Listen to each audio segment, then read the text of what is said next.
The boy took coins out of the fountain every day to pay for his mother's treatment. But when his teacher saw this, the sun shone brightly through the wide-open classroom windows, flooding the children's faces and old desks with warm light. The schoolyard was bustling with children eagerly anticipating the upcoming summer holidays.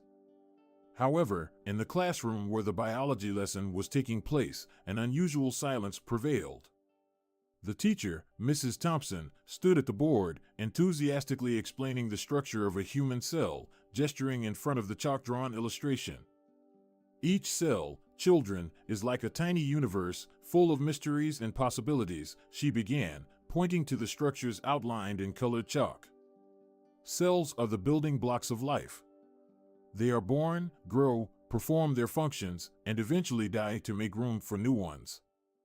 The only sounds in the room were the rustling of pages and the faint creaking of chairs. Everything seemed ordinary, but one boy, Max, sitting in the front row, was listening with particular attention. His eyes were fixed on the board, intently following every word the teacher said. He was smaller and more fragile compared to his classmates, but his eyes shone with curiosity and intelligence.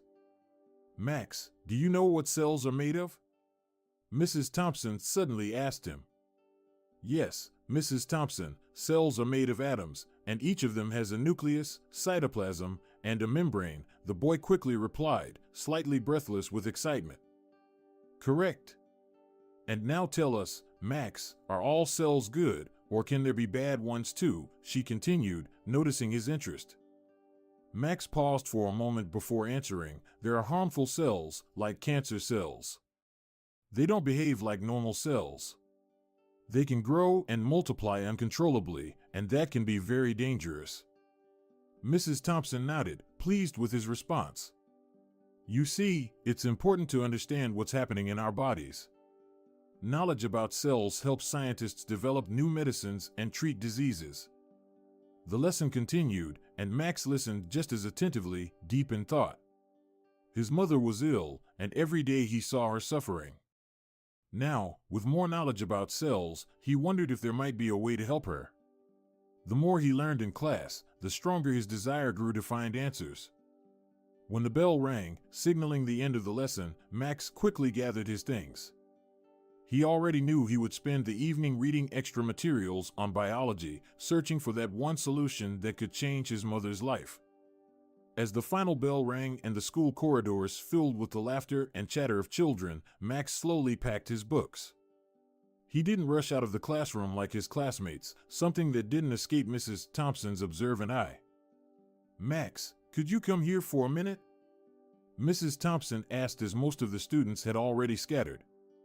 Max approached his teacher, carrying his belongings. He lowered his gaze slightly, and Mrs. Thompson noticed the shadows under his eyes, a clear sign that his sleep had been restless. "Is everything all right, Max?" she began gently. "You seem a bit distant lately. Is there something you'd like to talk about?" Max hesitated. His fingers nervously played with the corner of his textbook. "Everything's fine, Mrs. Thompson," he started, trying to sound convincing. "I'm just a little tired, that's all." Mrs. Thompson looked at him carefully, sensing that there was much more behind his words. "You know, Max, school isn't just a place for learning, it's also a place where you can share your problems. If you're having a hard time or feel like you can't handle something, I'm here to help."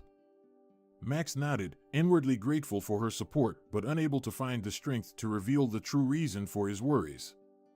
"Thank you, Mrs. Thompson. I'll think about it," he replied quietly, unable to share the pain he was carrying inside. "All right, Max. Just remember that I'm always here to help, no matter what's bothering you," she said with a warm smile. After that conversation, Max felt a little lighter, even though he hadn't shared everything. Mrs. Thompson had made it clear that he wasn't alone, and that meant a lot to him. Leaving the school, he realized that even though he hadn't unburdened himself completely, he had the reassurance that there was someone he could rely on during these tough times. As he stepped outside, Max promised himself that when he was ready, he would open up to those who could offer the support he needed. For now, he simply walked home, enjoying the soft rays of the evening sun, which brought him a small measure of comfort and peace. Each step on the creaky wooden floors of the old house reminded Max of the days when every return from school was accompanied by the scent of cinnamon and freshly baked dough. His mother would always be waiting for him at the door with a mischievous smile and an offer to try something new from the oven. But those days were long gone, and the house was now filled with a very different smell, the smell of medical treatments and antiseptic. Entering the house, Max carefully placed his backpack by the door and quietly made his way to the kitchen. Where jars of cookies and baskets of fruit once stood, there was now a pile of medicine bottles and instruction leaflets. The table where he and his mother used to have tea and discuss his school day was now cluttered with bottles of tinctures and boxes of pills. Max slowly approached his mother's room and knocked on the door. Hearing a faint come in, he quietly entered. The room was dim, with only the soft glow of a bedside lamp illuminating his mother, who was sitting in a chair with her eyes closed. "Hi, Mom, how was your day?" Max asked, trying to sound more cheerful than he actually felt. Max's mother smiled, and for a brief moment, her tired face lit up. "Hi, sweetheart. The day was so, but I'm happy to see you." Her voice was weak, but each word was filled with love. Max sat on the edge of the bed and took her hand. "I'm always happy to see you too, Mom. I brought you some new gardening magazines. I know how much you love reading them." She nodded, thanking him for his thoughtfulness. They both knew that gardening was something from the past, just like her ability to cook or bake. But Max didn't want her to forget her passions, even if she could no longer actively engage in them. For a while, they sat in silence, simply enjoying each other's presence. In moments like these, Max often remembered how he used to help his mom knead dough or arrange fruit for pies when he was younger. Now, sitting beside her, he felt a deep longing for those carefree days. "Max," his mother began quietly, "I'm so grateful for everything you do for me. I know it's not easy." "Mom, don't say that," Max interrupted, trying to keep his emotions in check. "It's important to me that you know I'll always be here. We'll get through this together." Max spent some more time in the room, talking with his mom about small things, trying to bring a sense of lightness and the carefree nature of the past into their conversations. When he finally stood up to go make dinner, his mother watched him with a warm smile. She was weak, but her love and gratitude made her feel strong. Leaving the room, Max sighed, feeling the weight of the moment settle on his shoulders. He longed for the day when he could see his mother in the kitchen again, happy and healthy, baking pies like she used to in the good old days. But for now, he went to prepare dinner alone in a kitchen where every object reminded him of times that might never return. Max had always known about the fountain in the old town park, a place where locals made wishes by tossing coins into the water. But only recently had he begun to see it as something more than just a childish pastime. Each coin resting at the bottom now seemed like a potential lifeline. This evening was no different. Max walked through the park, heading towards the fountain, where the water droplets sparkled in the last rays of the setting sun. He stopped at the edge, gazing at the shimmering coins at the bottom. He thought about his mother, about her smile when she was healthy, and how these small metal discs might help her find joy in life again. With each passing day, it became harder to watch his mother suffer from the pain and fatigue brought on by her treatments. The medical bills were piling up like a snowball, and every time the collectors called, Max felt more and more helpless. But here, by the fountain, he had found a way to take action. Waiting until the last visitors had left the park, Max looked around to make sure no one was watching him. Then, he reached out towards the cold water. He began fishing out the coins, feeling how each one added a little more hope for a better future. At first, his movements were clumsy, but soon he learned how to quickly and carefully retrieve the coins, trying not to disturb the peaceful splash of the water. Each coin had its own story. Some had been tossed in with wishes for new love or for the safe return of someone important from a distant journey. But to Max, they represented the possibility of giving his mother what she truly needed, hope and more time. After gathering a decent handful of coins, Max carefully tucked them into his pocket and hurried home. His heart raced, not just from the fear of being caught, but from the thrill of doing something real, something that might actually help. All this time, the boy had felt the burden of adult responsibility on his shoulders, a weight that should never have been his to bear. At home, under the cover of night, Max laid the coins out on the table and began counting them. His hands trembled from exhaustion and excitement. This is the beginning, he thought, the beginning of the path to Mom's recovery. But with each coin that lay on the table, Max became more and more aware of the possible consequences of his actions. He knew that stealing was wrong, but was it really theft if the goal was to save a life? These thoughts swirled in his mind as he stared at the shiny metal circles glinting under the light of the desk lamp. He decided not to dwell on the darker side of what he was doing, focusing instead on how each coin brought his mother closer to the day when she could live without pain and suffering.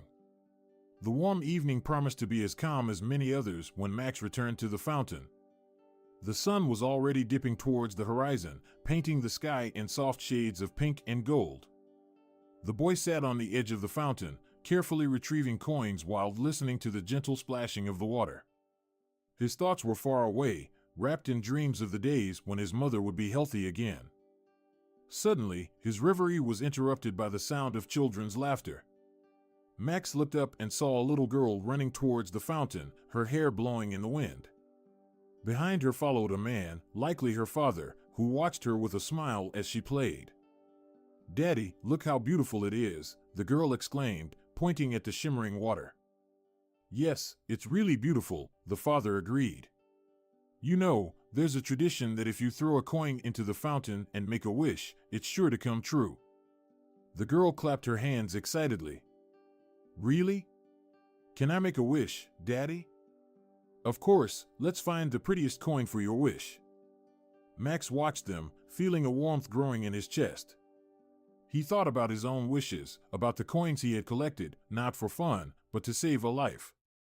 Seeing the pure belief in the little girl's eyes was both inspiring and a heartfelt reminder that wishes can vary greatly and how much hope means to everyone.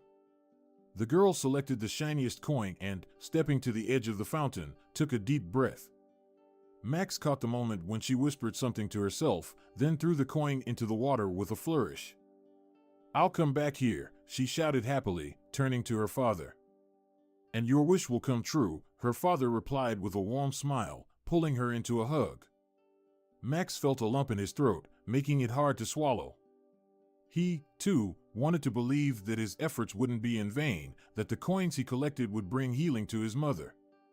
He stood up and approached the father and daughter. "Excuse me," he began hesitantly, "I saw you tossing the coin, and I couldn't help but think that it's a beautiful tradition." The girl's father smiled. "It truly is. It reminds us that there's always room for a little magic in our lives, even when it seems like there's nothing but hardships around." "You're right," Max nodded. "Sometimes it's these small things that help us believe in something better." The conversation with the strangers reminded Max that the world didn't revolve solely around his problems, that in every act of kindness and every wish cast to the wind, hope lived. With renewed resolve in his heart, he decided to continue his mission, collecting coins, believing that each one brought his mother closer to recovery. Every day after school, Max would delay his return home. He wandered the streets, postponing the moment when he'd have to face the reality of his mother's illness and the silent questions in her eyes. Instead, he chose the fountain in the old town park as a place where he could find peace and perhaps some answers. This evening was particularly quiet. The sun was setting, bathing the park in a soft golden light. Max sat at the edge of the fountain, lost in thought, when something unusual caught his eye at the bottom. The water, usually murky from the reflections of the sky and trees, seemed clear today, and Max could see every coin lying on the stones. He had always known that people threw coins into the fountain while making wishes, but only today did it occur to him that these metal discs might hold real value. Not the kind attributed to money, but a value that could help his mother. Each coin became a symbol of possibility, a hope for a better future. As the shadows grew longer and the park began to empty, Max looked around. Making sure no one was watching, he carefully rolled up his sleeves and dipped his hands into the cool water. He began to pick up the coins, placing each one into his pocket with care. He chose only those that seemed the oldest and most forgotten, as if they had already served their magical purpose and could now help him. As Max gathered the coins, his actions were cautious and respectful. He didn't want to steal other people's wishes, he simply wanted to redirect this forgotten energy towards something vital. With each coin in his pocket, his hope grew stronger. By the time he finished, his pockets were heavy with the weight of many coins. Max stood up, gazed at the fountain shimmering under the moonlight, and whispered, "Thank you." He felt a strange sense of peace, as if the fountain and the universe itself had approved of his decision. On the way home, Max felt different. Every step seemed more assured, every breath less burdened. He knew that a tough battle lay ahead, and that the coins he had gathered were only a small part of what would be needed. But now, he had something more than just silent pain. He had a purpose, a plan, and the beginning of a path toward his mother's recovery. The evening settled softly over the park, draping its peaceful twilight over the weary trees and benches, worn with time. Max sat on one of those benches, watching the darkening fountain, where the gentle sound of water could still be heard. The air was cool but pleasant, and the leaves whispered with gentle gusts of wind, sounding to him like distant conversations. With each day spent here by the fountain, Max felt his connection to the place deepen. It was his refuge, his secret corner of the world where he could be himself, without the masks and pretense required in other parts of his life. Today, he had brought a notebook and pen, deciding to write down his thoughts and plans. He opened to a blank page and wrote, "Plans for the future." His hand trembled slightly, not from the cold, but from the excitement of realizing what he was about to undertake. The first entry read, "Learn more about medicine for Mom." He had already searched online for information, but now he needed to speak with doctors, ask the right questions, and learn about potential discounts or charitable programs that might help with finances. The second entry, "Collect more coins." He had started this, but now he needed to become more organized. Max thought about the possibility of creating a small network of coin collection among his friends and acquaintances, explaining to them why it was important. He knew he had to be careful so that his actions weren't misunderstood. Sitting in the quiet of the evening park, Max pondered each entry in his notebook, trying to figure out how he could accomplish each one. His heart was filled with anxiety, but also with determination. He knew the journey ahead would be difficult and full of surprises, but he also felt that each step forward brought him closer to his goal. The last words he wrote in his notebook were, "Find a way to hold on to hope." Max knew that hope was what kept his mother going, and it was what needed to sustain him as well. No matter how many coins he collected or how much information he gathered, he had to believe in what he was doing, believe that miracles were possible. Max closed the notebook and stood up, looking at the fountain, now sparkling under the moonlight. With each step back home, he felt his resolve strengthening.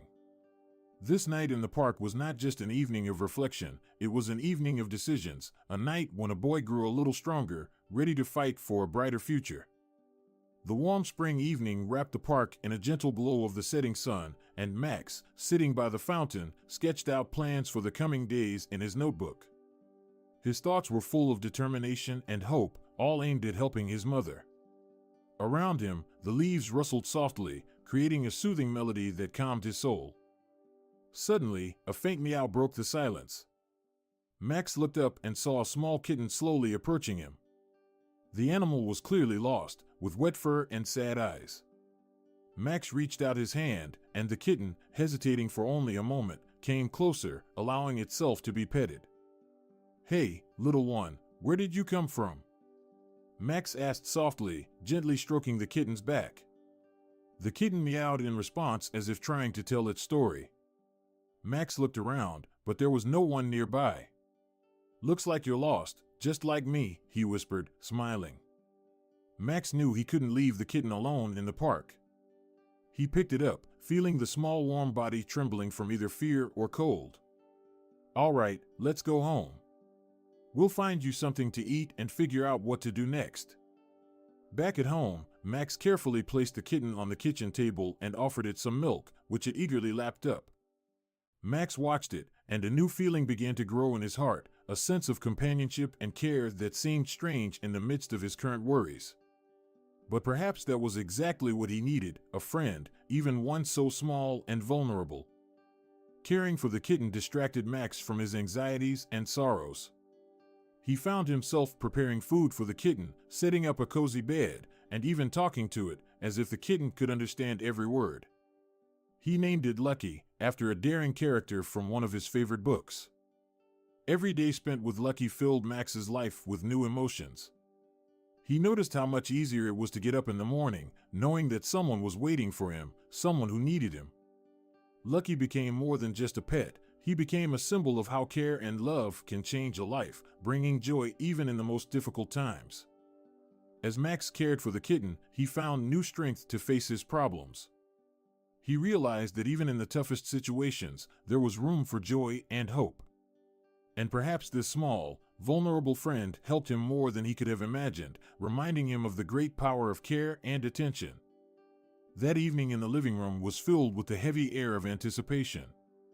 Max sat across from his mother, holding a cup of tea.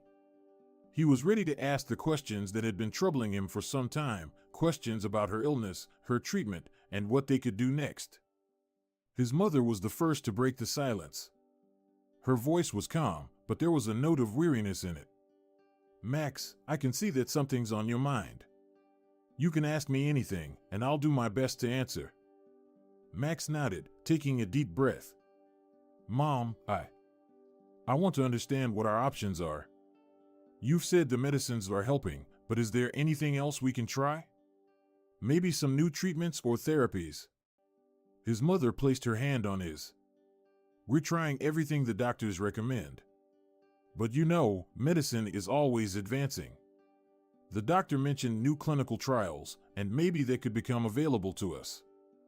And these trials, could they help?" His voice wavered with hope. "Maybe," his mother smiled, though uncertainty lingered in her eyes. "It's always a risk, Max. But it's also a chance. I'm still here with you, and I'm not giving up." Max felt a new wave of determination rising in his chest. "Neither am I, Mom. I'll do everything I can to help you. I've even started saving some money so we can afford better treatment." His mother looked at him with a mix of surprise and concern. "Max, you know I don't want you to take on this responsibility. You should be living your life, enjoying your youth. But my life is also about you, Mom. I can't just sit by, knowing there's something I can do. It's not just my money. People throw coins into the fountain, making wishes.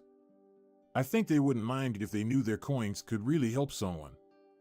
His mother took his hands in hers. "You're very wise for your age, Max. You're right, but be careful. Hope is a powerful medicine, but it shouldn't consume you." They both sat in silence, reflecting on their words. The night had settled deeply over the city, and the house was quiet, save for the ticking of the clock on the wall. Max felt the weight of the questions and answers eased slightly, thanks to their sincere conversation.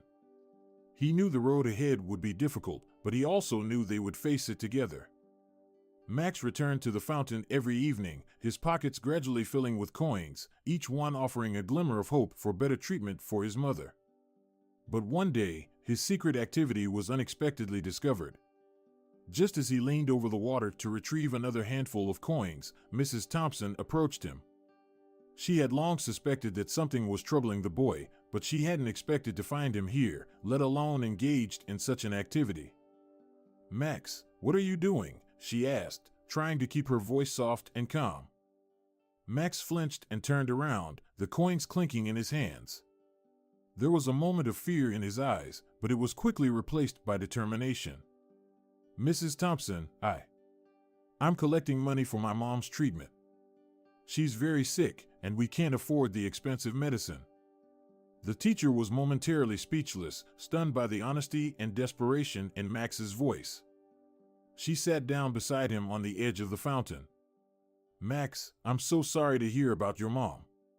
But do you really think this is the only way to help her?" "I don't know what else I can do," he replied, his voice trembling as he lowered his head. "We've used up all our savings, and I just want to help her.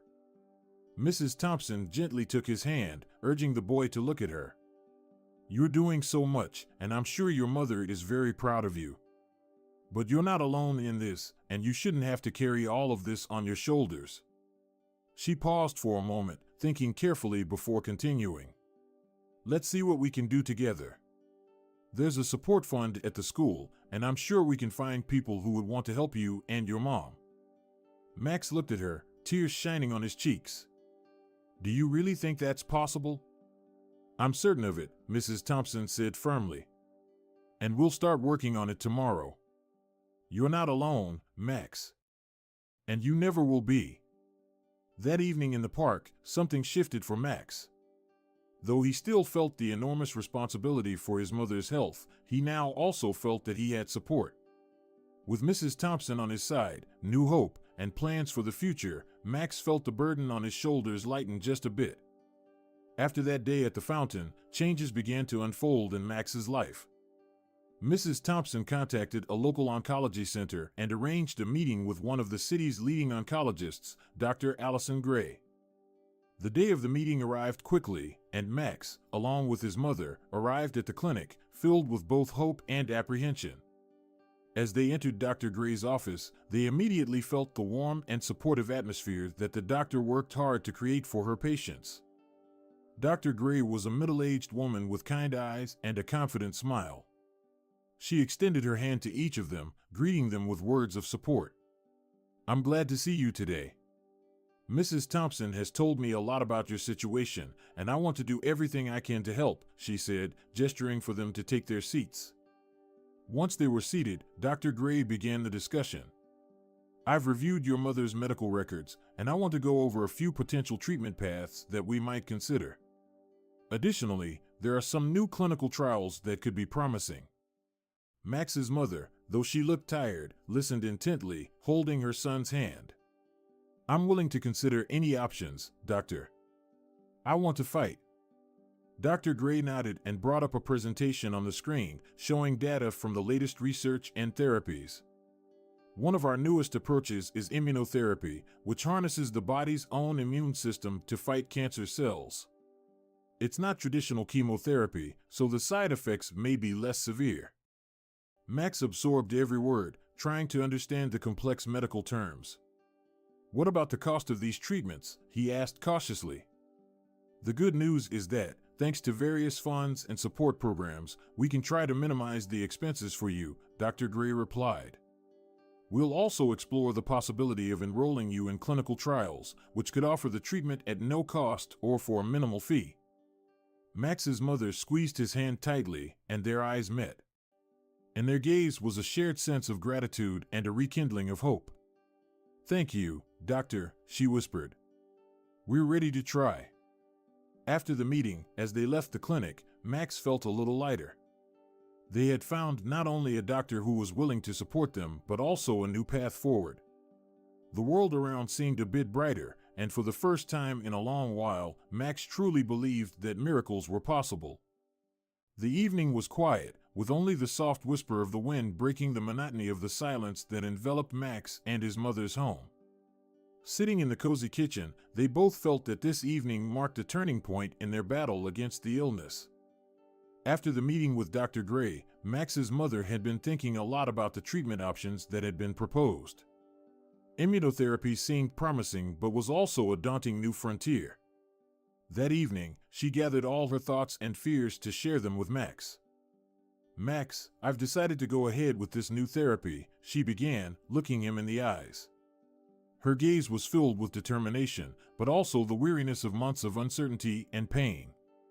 Max listened intently, holding his mother's hand. "Mom, I'm so proud of you. I know this isn't an easy decision, but I'll be with you every step of the way. We'll get through this together." His mother smiled, her eyes filling with tears.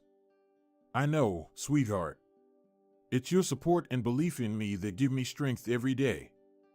This illness has shown me just how much you mean to me." Max felt a warm glow in his chest from her words. "Mom, we'll do everything we can.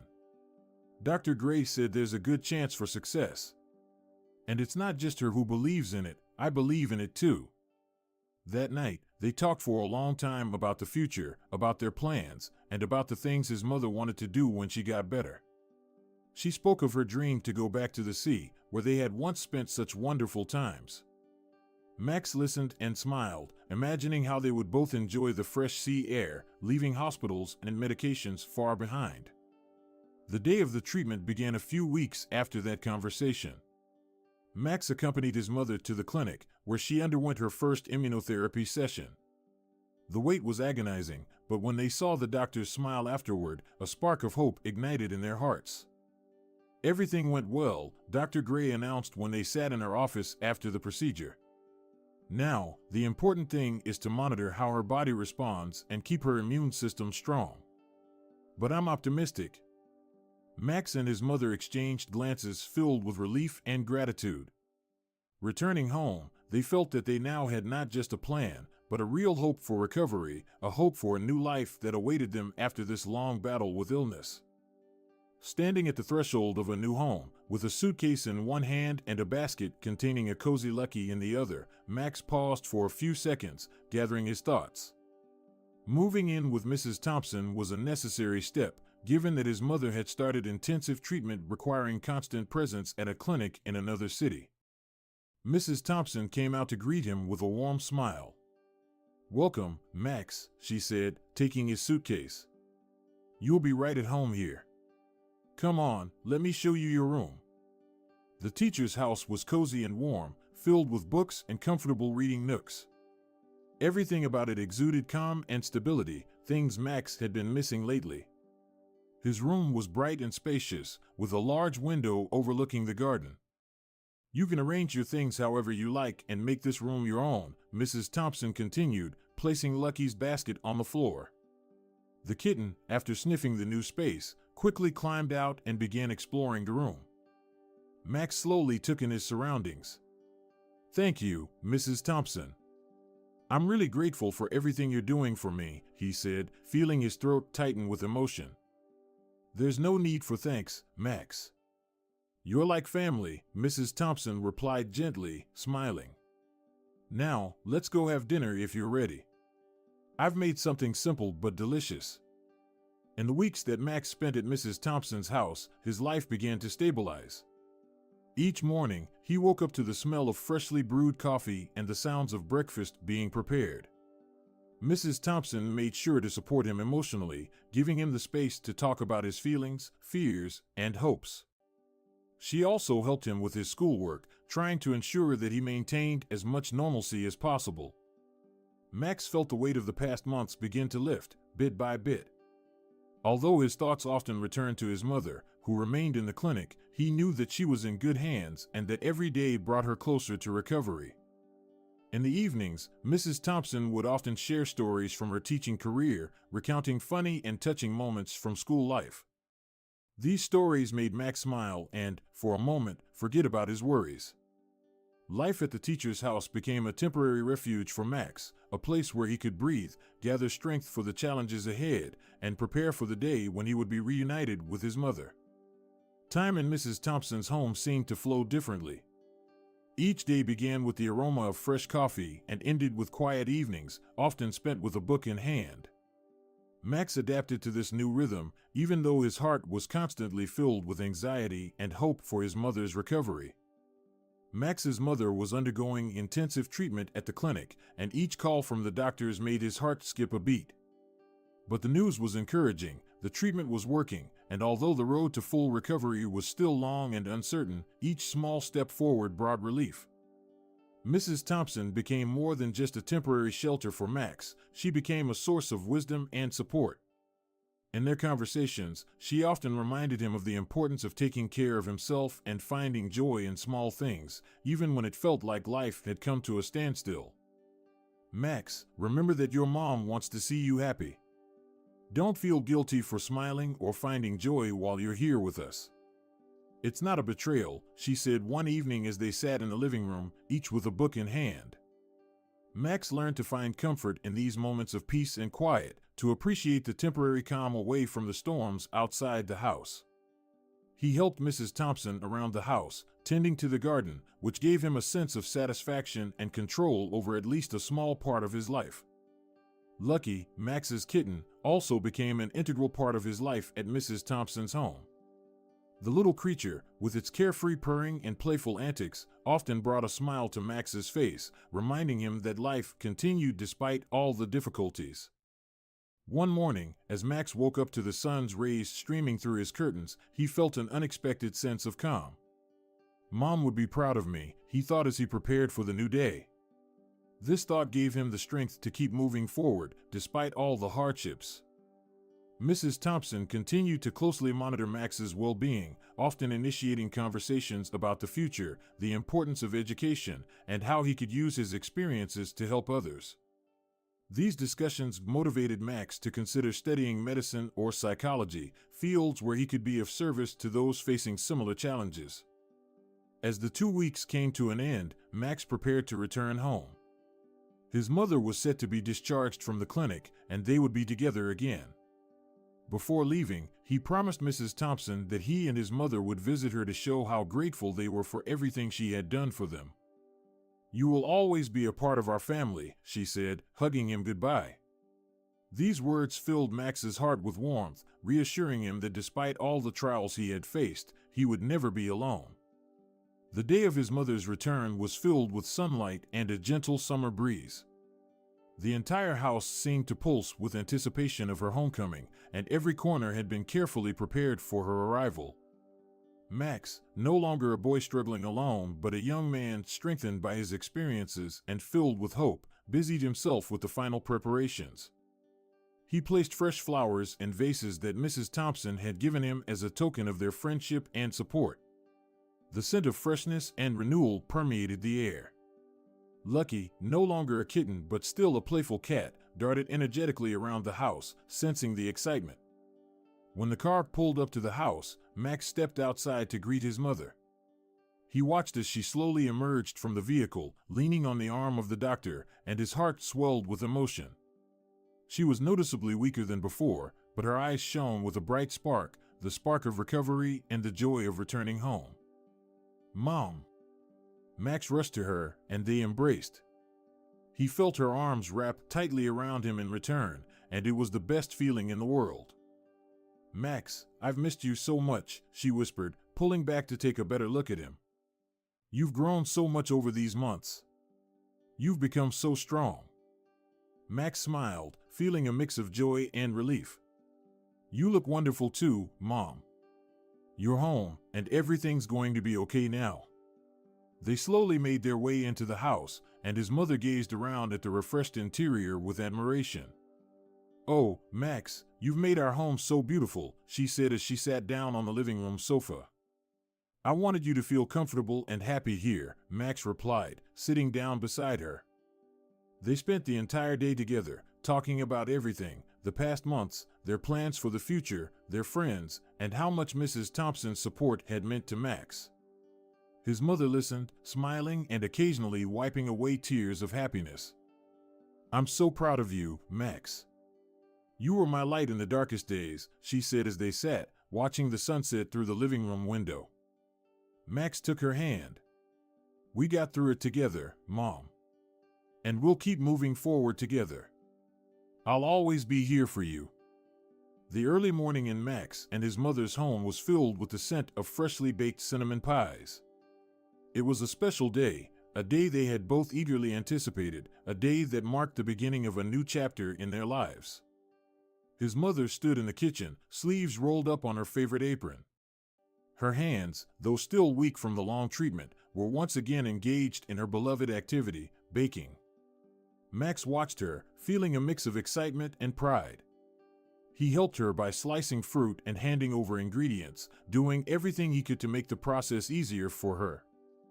"Do you remember, Max, when you were little, we used to bake pies together every weekend?" his mother asked nostalgically, carefully stirring the dough. "Of course, I remember, Mom.